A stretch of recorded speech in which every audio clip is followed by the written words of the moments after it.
friends, to this time of worship. Welcome to first-time visitors, to relative newcomers to our faith, and to longtime members of this congregation. How good it is to gather together virtually across the interweb. I am the Reverend Dr. Kelly Murphy Mason, Senior Minister of the Unitarian Universalist Society of Wellesley Hills, and I extend a warm welcome to everybody watching the broadcast of this Sunday service, either through the UU Wellesley Hills website or our Facebook page. We are very grateful for our remote participants who widen the reach of this beloved community. Whether you're feeling jubilant or heartbroken, frightened or courageous, you belong with us. May all of us find peace this hour. Whoever you are, wherever you find yourself on your personal journey, whatever the sources of your faith, we are glad to have you with us today as we hold our annual Membership Sunday, which honors our oldest and newest members and all of the members between them too. Welcome, everyone.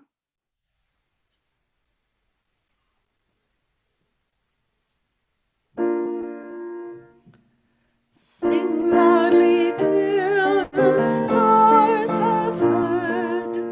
Enjoy, feast on this bounteous word. Our praises call us to explore, till suns shall rise and set no more.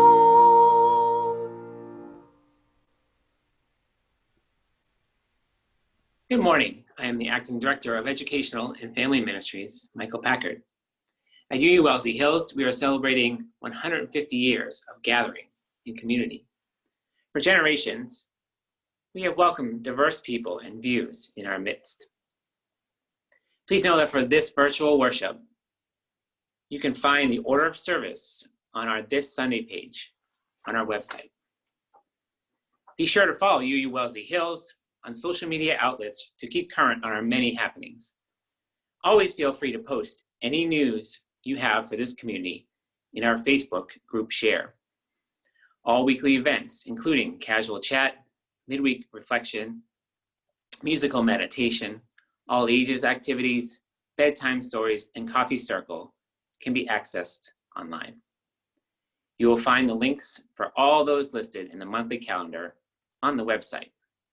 Immediately following the service, we will hold our virtual fellowship hour in Zoom, where our intern minister, Joan DeArtemis, will host, and people will break off into smaller groups for cozier discussion. This year, we are building beloved community as part of our 2019-2020 Touchstones project, and in May, Touchstone is Sabbath. The poet Wendell Berry writes, "Sabbath observance invites us to stop. It invites us to rest. It asks us to notice that while we rest, the world continues without our help." What do you notice during Sabbath? We encourage you to join a monthly Touchstone group if you have not done so already. Each Sunday, we take a few moments to recognize some of our many volunteers. Today, we want to thank the facilitators of our Touchstone groups, who will continue to lead monthly meetings throughout the summer months of our campus closure. While in-person programming is suspended through August 30th, all of our Touchstone groups will continue to meet virtually. Now, we invite those of you watching the broadcast of this worship service on our UU Wellesley Hills Facebook page. Take a moment to announce yourselves in the audience and to greet one another in this electronic community of ours.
holy and beautiful the custom which brings us together in the presence of the Most High, to face our ideals, to remember loved ones in absence, to give thanks, to make confession, to offer forgiveness, to be enlightened, and to be strengthened.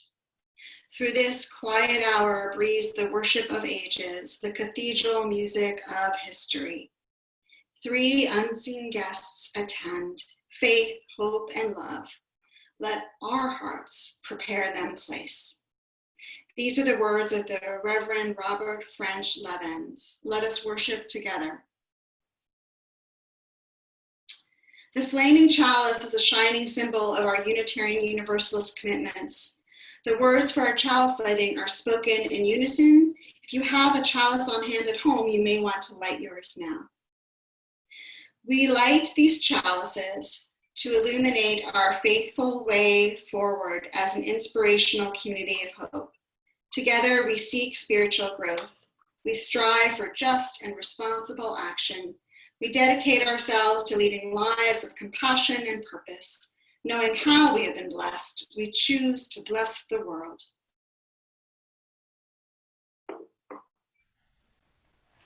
Good morning. I'm Susie Card-Trend, Director of Music at UU Wellesley Hills.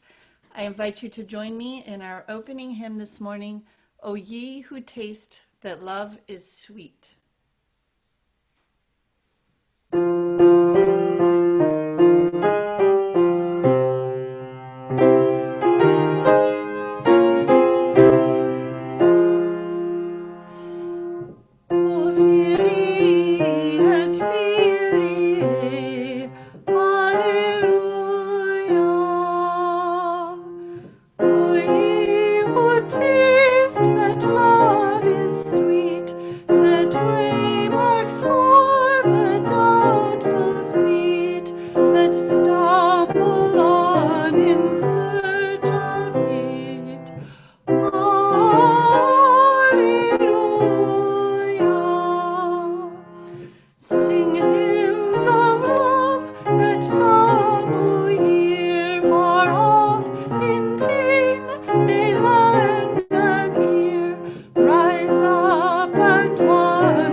Our hearts should be too warm and too large for hatred. Over 150 years ago, a young girl named Fanny Barrier lived in New York State with her older brother and sister and her parents. Every Sunday they went to church. Her father was a deacon, a leader in the church. Her mother taught Bible studies. And when Fanny was older, she played piano for the choir, and she also sang. She had friends, she went to school, and she did chores. Her life seemed pretty normal, but it was quite different. Over 150 years ago in the United States, most people actually thought that not everyone was equal. For example, they thought that men were better leaders than women.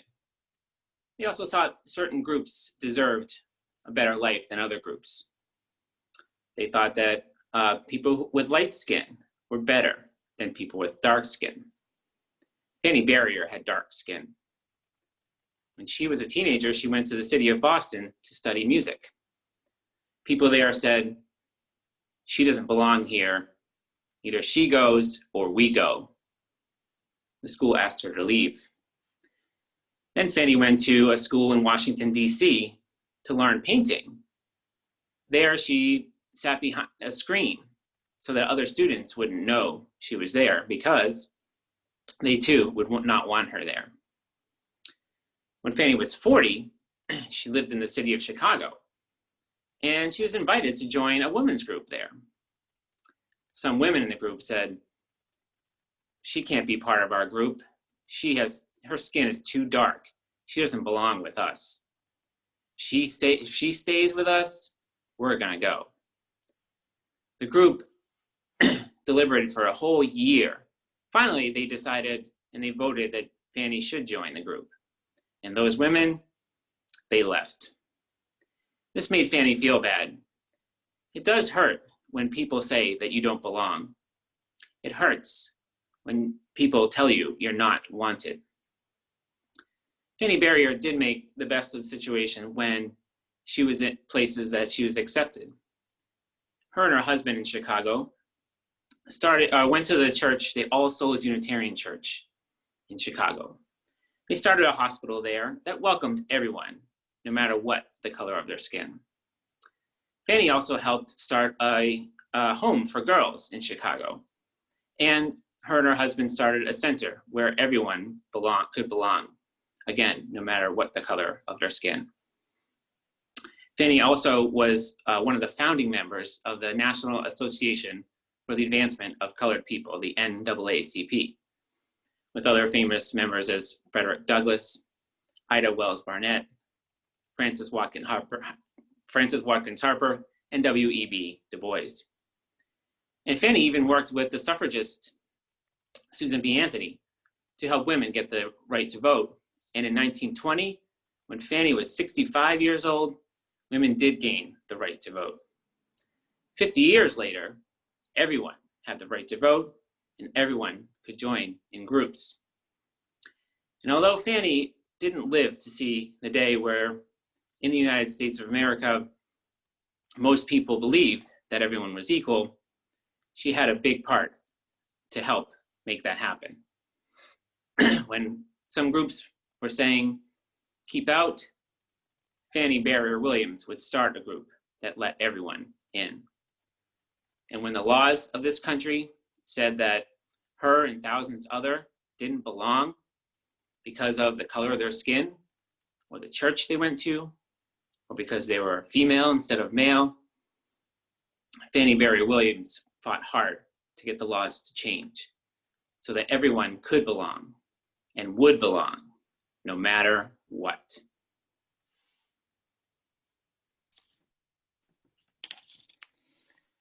Good morning, everyone. Each spring, we set aside a Sunday when we as a congregation welcome our newest members, celebrate our oldest ones, and honor the considerable contributions that all our members make here. I'm Kathy Coolidge, Chair of the Standing Committee, and I'm so pleased to announce that we welcomed 8 new members to UU Wellesley Hills this past year. Erin and Ted Rebholz and their adorable daughter, Emily, Estelle Slavin, Joan Parrish, Giselle Lehman, Sian Tan, and John and Lynn Foreman. Here are some video greetings from several of them. Hi, good morning. I'm Joan Parrish, a new member at UU Wellesley. Kelly asked me if I'd say a little bit about myself and what brought me to this church. I did have friends that were active here and they really seemed to enjoy it. I've been very happy and feel welcomed here. I enjoy the service too. I have 3 children and 6 grandchildren, so my life is full and I look forward to meeting more of you and being part of this community. There you go. That looks like it. Okay. Hi, I'm John Foreman. And I'm Lynn Foreman. I've been a Unitarian for about 30 years now. First Unitarian church was in Perrysburg, Ohio, and then Louisville, Kentucky, and then Lewis Center, Ohio, and now Wellesley Hills. And when we moved out here in October, we tried a lot of the different Unitarian churches out in the area and really felt welcomed and enjoyed the lively conversations that were part of Wellesley Hills, and really miss having coffee hour with people and look forward to the day where we can do that together physically. Yeah, and I'll just add that we were really glad to find a community here in Massachusetts, and so we really appreciate being included in the congregation. And how long have you been a Unitarian? Oh, and I grew up as a Unitarian. My grandparents found the Unitarian Church later in their years, but that my parents met through the Unitarian Church in Toledo, Ohio, and John and I were married in the same Unitarian church that my parents were married in. So. Thanks. Greetings, UU Wellesley Hills. Thank you for welcoming Ted, Emily, and I to your community. We came to Wellesley 2 years ago, and we sought out a church community that helped us as a family lead lives of introspection, as well as a way of engaging with the broader community, and we're happy that we found you.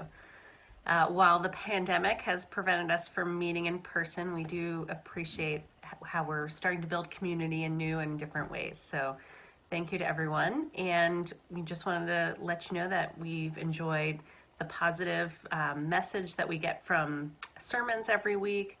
We enjoy the spirit of RE and the fun that Emily has there, as well as the way that we can engage with the community during coffee hour and all the conversations we've had over the last year and a half. So thank you so much. I hope everyone's staying safe, and happy Sunday. I just love those videos. So our newest members joined in February of this year, while our longest term members joined us in March of 1956. We have 2 members who joined as members in the 1950s, Nancy Ernie and John Phillips. Some members joined in the 60s and 70s, others in the 80s and 90s. As a congregation, we have remarkable longevity. Still other members joined in the 2000 aughts and the 2000 teens. So far, we have 3 members of the class of 2020. So today during fellowship hour, or whenever you have a chance to talk to each other, you may want to introduce yourself by your class year. We're grateful for the presence of all of our members whenever you arrived at UU Wellesley Hills. Ordinarily, we would present new members with a certificate of welcome and a copy of our congregational history written by our minister emeritus, John Nichols. And we would also probably give a hug or a handshake. During the quarantine, the materials will be delivered by mail. As we look to celebrate our 150th anniversary next year, we count more than 150 members of the congregation. Even during such challenging times as these, we still have a lot to celebrate together. Our eldest elders have built the foundation on which we build our scaffolding for our shared future, and our newest members inspire us with hope for the journey ahead. What a blessing we all are to this place and to one another. Thank you. Each Sunday, this congregation collects a weekly offering as part of its larger spiritual practice of generosity. This morning, UU Wellesley Hills will be collecting donations to support our Transylvanian partners who fund youth scholarships and enrichment activities. Last year, we helped 2 students attend university and 7 youth attend high school. We also subsidized youth programming, a summer camp, a theater excursion, and travels to other Unitarians in Transylvania.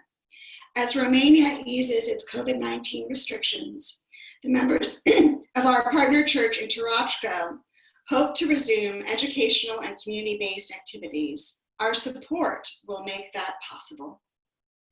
During the weeks that we have virtual worship, donations will be taken electronically.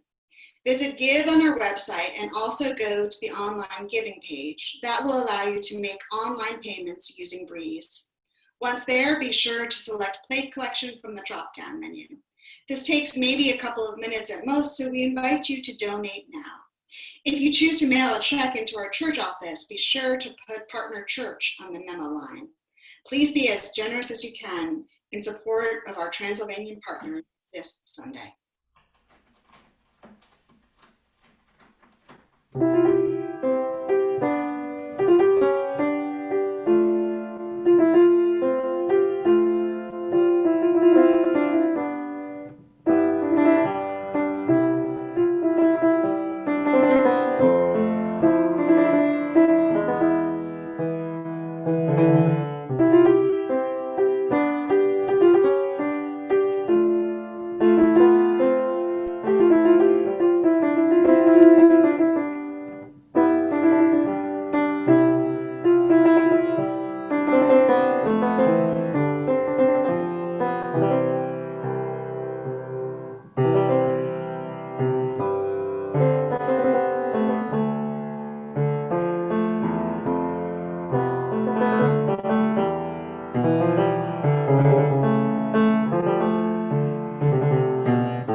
us unite our hearts in prayer, giving voice to the words of the Reverend Lynn Cox.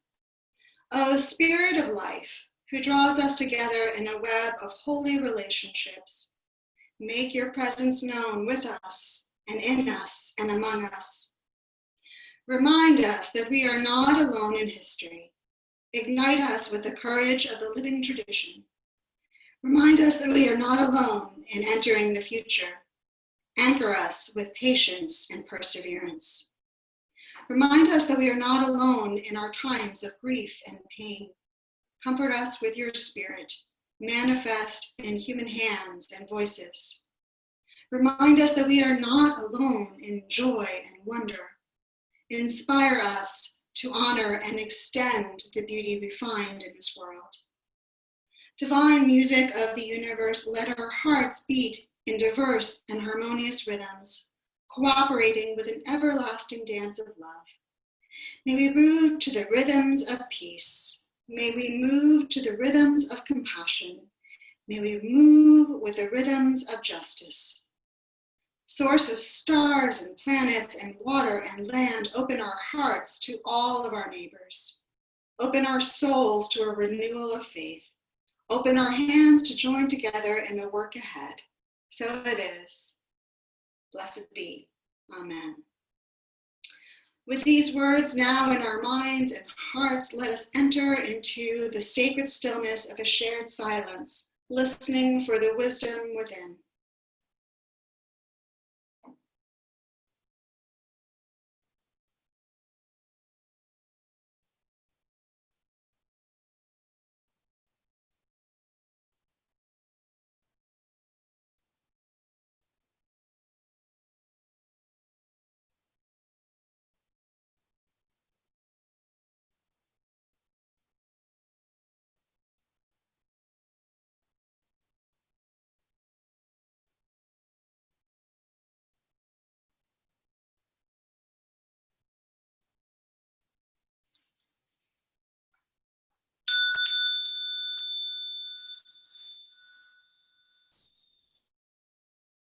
Ours is a spiritual community where we find and forge connection.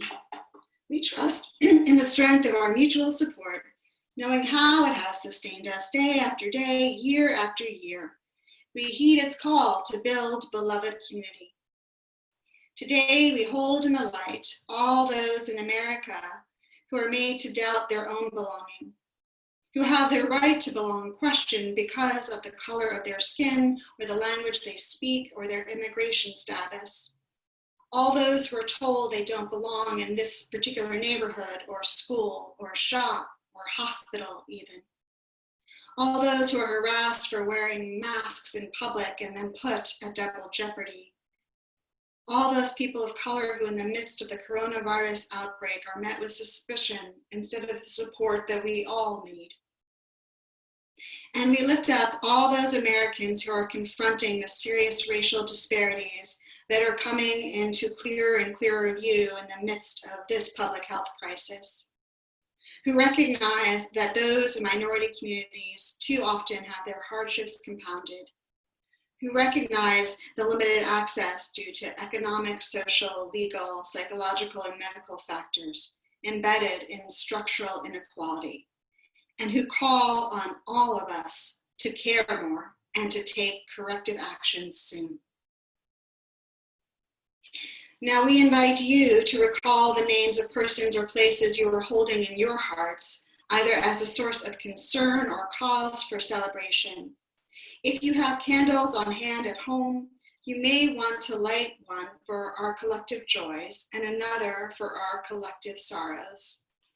As you feel moved, you may share the names of those persons or places by typing them into our Facebook page. These will then be read aloud next Sunday morning, but will all be held in our hearts and thoughts until then. This morning, we name Tommy and Diane Weil, Irene Utkins, Liz Miranda, Dennis Herlihy, Raina Zoe Mungin, Chris Lilly, Laura and Frank Pate, Marty and Carmela, Donald Lanou, Sally and Rick Watts, Emily Senegal Miller, Liz Becker and Ben Unger, Maggie Walsh and the VA staff, Kevin Childress and millions of other New Yorkers, Eve Slater, and Inger Ross Christensen, who is celebrating her birthday today. These names have been heard and honored in this community. Alongside these, we know are certain joys and sorrows that remain private and unspoken this hour. Those too have a rightful place here. May fellow feeling encourage all of us toward ever more compassionate living. Our kindled lamps remind us that we are all kindred souls. We are never alone in the human condition. There is a love that cares for all. Please join me in our meditation on breathing, which we will sing 3 times.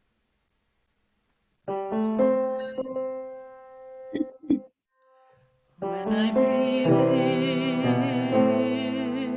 I'll breathe in peace. When I breathe out,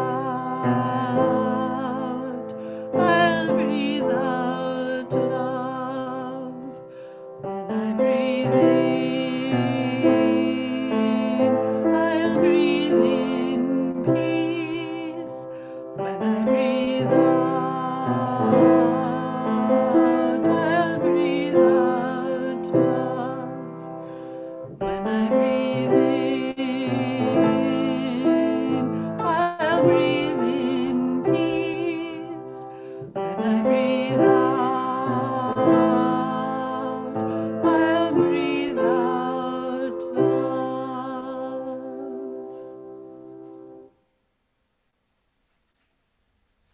Our responsive reading today is Blessed Are Those by the Reverend Dr. John Burens, a former president of the Unitarian Universalist Association.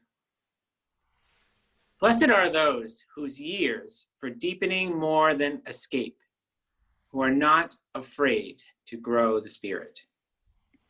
Blessed are those who take seriously the bonds of community, who regularly join in celebration and learning, who come as much to minister as to be ministered unto. Blessed are those who bring their children, who invite their friends to come along to join in fellowship, service, learning, and growth. Blessed are those who support their church and its work by their regular, sustained, and generous giving, and who give of themselves no less than their money. Blessed are those who know that the church is often imperfect, yet rather than harbor feelings of anger or disappointment, bring their concerns and needs to the attention of church leaders. Blessed are those who, when asked to serve, do it gladly, who realize that change is brought about through human meeting, who do the work of committees and stay till the end. Blessed are those who speak their minds in meetings, who can take and give criticism, who keep alive their sense of humor. Blessed are those who know that the work of the church is the transformation of society, who have a vision of beloved community transcending the present, and who do not shrink from controversy, sacrifice, or change. Blessed are they indeed.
of mine who works as the campus chaplain for New England boarding school recently wrote me that as the quarantine continued, she was worried that her students were actually starting to turn rectangular from spending so much time in Zoom. Although I no longer teach, I laughed in recognition because I spend so much time in Zoom myself these days, and I spend it there with very many of you from UU Wellesley Hills. We meet independently and in teams and committee meetings and working groups. Little rectangles on one another's computer screens, rectangles stacked above rectangles, rectangles lined up alongside one another in rows. So while technology allows us to continue to see each other, we see each other in very particular ways. Of course, as I say this, I am conscious that you are watching the service online and that I and the entire worship team this morning appear across a series of rectangular screens. This was not how we had planned on celebrating our Membership Sunday this spring, but it's a way we can gather in community, and nowadays, most of us will take whatever forms of community we can get. Earlier this week, the music director from the congregation I previously served in Brooklyn released a gorgeous recording of his cell phone choir singing that classic hymn, How Can I Keep From Singing? In it, those familiar faces I knew from choir risers in the pews appeared in their various living rooms, harmonizing remotely. Since love prevails in heaven and earth, they all sang, how can I keep from singing? When friends rejoice, both far and near, how can I keep from singing? It's harder to rejoice from afar, admittedly, but it is a skill we all want to develop as we enter into this season of high school and college graduations and weddings and that perennial cycle of birthdays. We are continuously trying to find new ways of showing up for each other because we know that those joys we share are unfailingly multiplied. Whenever we count our blessings, we always include a certain head count, don't we? In Blessing the World, What Can Save Us Now, Unitarian Universalist theologian, the Reverend Dr. Rebecca Ann Parker, asks us to consider all the opportunities each of us is given to bless the world. The former president of the Starr King School for the Ministry imparts this benediction in her book. Your gifts, whatever you discover them to be, can be used to bless or curse the world. The mind's power, the strength of the hands, the reaches of the heart, the gift of speaking, listening, imagining, seeing, waiting. Any of these can be used to serve the hungry, bind up wounds, welcome the stranger, praise what is sacred, do the work of justice, or offer love. You must answer this question. What will you do with your gifts? Choose to bless the world. The choice to bless the world is more than an act of will, a moving forward into the world with the intention to do good. It is an act of recognition, a confession of surprise, a grateful acknowledgement that in the midst of a broken world, unspeakable beauty, grace, and mystery abide. There is an embrace of kindness that encompasses all life, even yours. And while there is injustice, anesthetization, or evil, there moves a holy disturbance, a benevolent rage, a revolutionary love, protesting, urging, insisting that that which is sacred will not be defiled.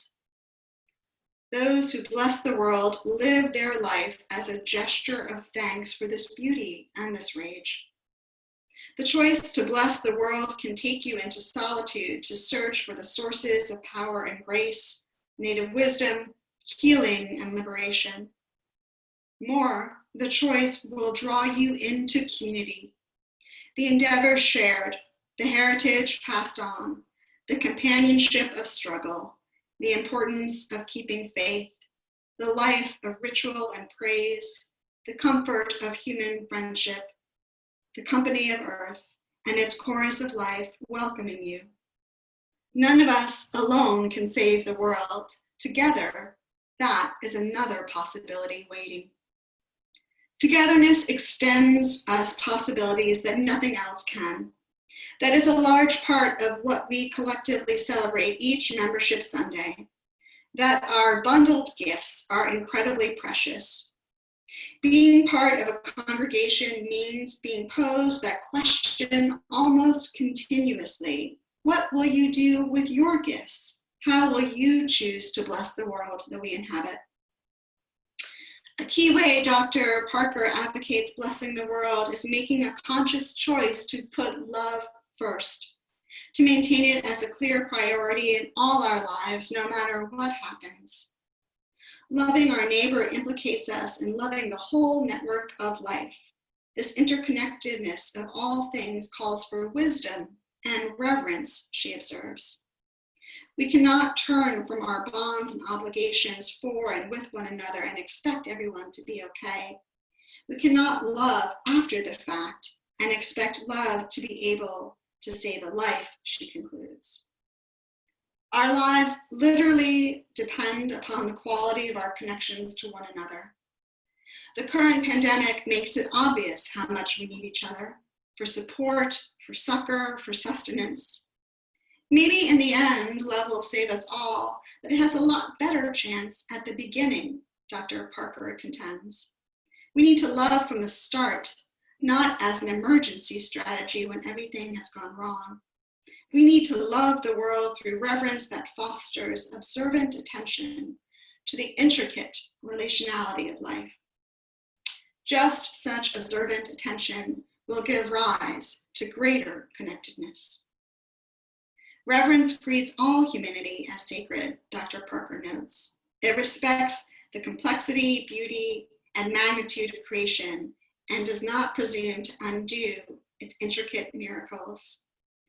It gives life reverent attention, seeking to know, understand, and cooperate with life's ways. Reverence involves full-fledged devotion enacted in deeds of care and responsibility. Belonging to a congregation lets us enact our devotions time and again, even when we are kept apart. There never seems to be any shortage of chances for us to cooperate with life's ways here. We are drawn into this faith community through many shared endeavors: worship and hospitality, outreach and volunteering, social action and stewardship, teaching and learning, tending and comforting. One of my favorite snapshots of life at UU Wellesley Hills is a screenshot I took of a recent online meeting of our caring and companioning team. The work the team does is needful and important. They do it remarkably well. But in this photo I love, everyone is laughing or smiling. We had just had a moment of levity, but I think it also showed that everyone found such joy in the work and in the good company. Not too long ago, an old friend of mine shared a brief documentary titled Shelter in Place, filmed by New York City photographer Matthew Beck. Being quarantined made most of Beck's customary work impossible, so from the confines of his apartment, he decided to connect with some of his neighbors. Beck left flyers with his contact information outside the buildings across the street from his, asking if people would be willing to open their windows so he could film his phone conversations with them. The result was a sequence of poignant and intimate encounters. We keep up with the numbers and stats, and we are following the graphs and stuff like that, Beck told the New Yorker. But what's missing at the heart of all that is the actual experience and people's emotion and any kind of processing of this thing. He had suspected people needed to talk because he did so badly himself. The neighbors all leaned out their windows and discussed what life in the midst of the very worst coronavirus outbreak in our country was like for them. People shared difficulties frankly. Every uncomfortable feeling was aired. They named what one man called the heavy emotional toll. From her window across the way, another woman narrated a nightmare she'd had. I dreamt that I had to fly home, she said, and I didn't know where home was. What made it still more disorienting for her was routinely seeing so many people leaving her building with packed suitcases. I don't know where they're going, she told Beck wistfully. Do you know where they're going? She was wondering aloud where she herself belonged. In the midst of any crisis, let alone one as massive as the one we are facing now, we become intensely aware of the human hierarchy of needs. No doubt you have seen those graphic pyramids where physiologic and safety needs form the base, and our love and belonging needs follow those. And then esteem and self-actualization are built upon them. Yet many psychological theorists have noted that for humans, love and belonging are both essential and primary needs. Without them, we can lose ourselves entirely. We have to be met somehow, or else we are in danger of perishing of despair. We have to be able to locate ourselves. The conclusion of Beck's documentary, filmed, by the way, on the short street where I used to live as a graduate student, is the rumblings of the 7 p.m. cheer, which happens each night in the city when New Yorkers bang on pots and pans, hooting and hollering for all the essential and frontline workers who risk so much to help so many others. It's a large-hearted, full-throated, big-spirited salute offered at top volume. It seems a life-giving ritual for everyone. Hearing the clamor on film, I was reminded of another verse from that classic hymn. Through all the tumult and the strife, I hear the music ringing. It sounds an echo in my soul. How can I keep from singing? We must sound echoes in one another's souls. It is a profoundly spiritual need we all have for communion, even in the most isolating circumstances. I recognized the windowsills that Beck had filmed from years of living in his neighborhood. I could never forget the distinctive faded fallout shelter sign from a bygone era, with its triangles pointed downward in a circle, affixed to a weathered brick building that no longer maintained any working shelter below. It reminded me that during particularly difficult days, whenever the fallout is especially heavy, we must seek safety not only in structures, but also in one another.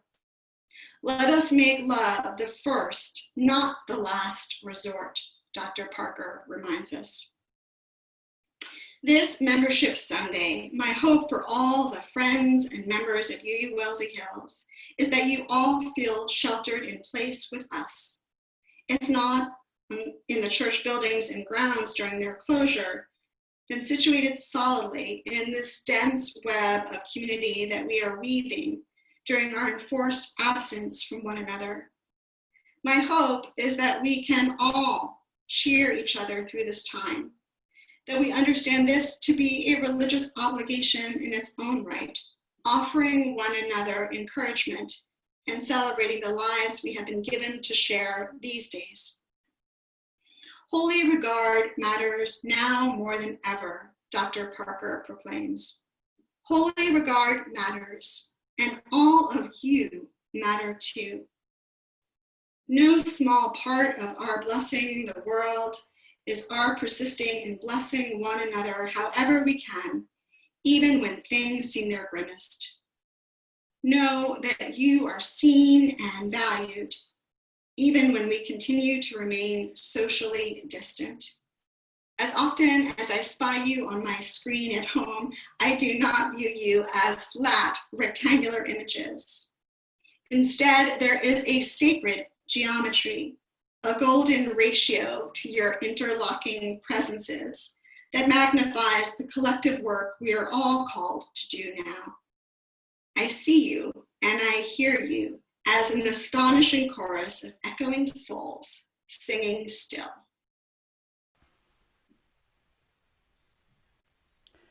Our closing hymn this morning was recorded by the UU Wellesley Hills Choir last spring before quarantine. Please join their voices now in singing our closing hymn, My Life Flows On in Endless Song.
As we conclude our worship this morning, we extinguish our individual chalices.